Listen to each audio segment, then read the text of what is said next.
and citizens. Well, key questions raised by a reporter right there, and they're not rhetoric. We need answers, we need action.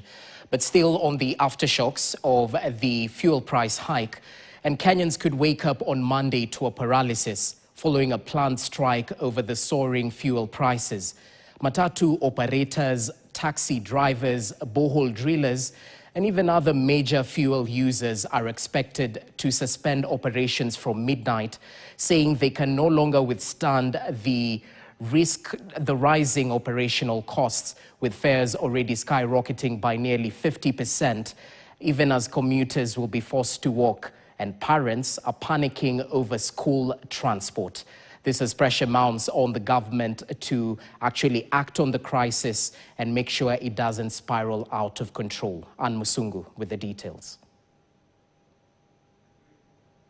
Wide transport disruption is looming after a sharp rise in petrol and diesel prices, triggering outrage across multiple sectors. Transport operators, borehole drillers, companies, and other heavy fuel users are an unhappy lot. Industry players say the fuel hike has pushed operational cost beyond sustainable levels, leaving many businesses on the verge of collapse.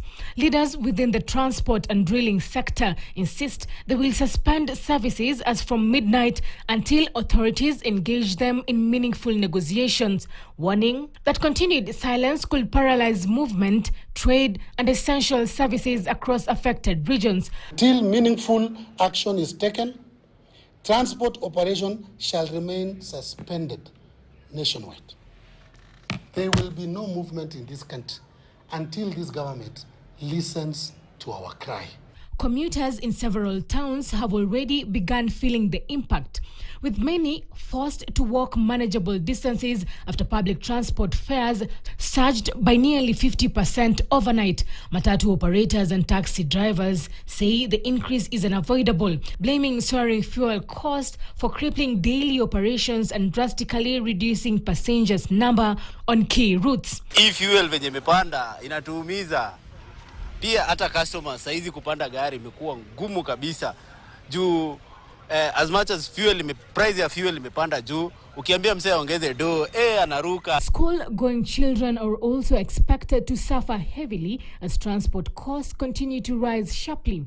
Thousands of learners who rely on daily pickup and drop-off services now face uncertainty, with parents struggling to absorb the sudden fare hikes amid growing fears that some students could miss classes if the crisis persists. And in a school setup, in a school that does daily transport, the cost of the 21% increase will be felt, not just in the transport sector, but across every sector of the economy. Pressure is now mounting on government to urgently intervene before the situation spirals into a full-blown economic and social crisis.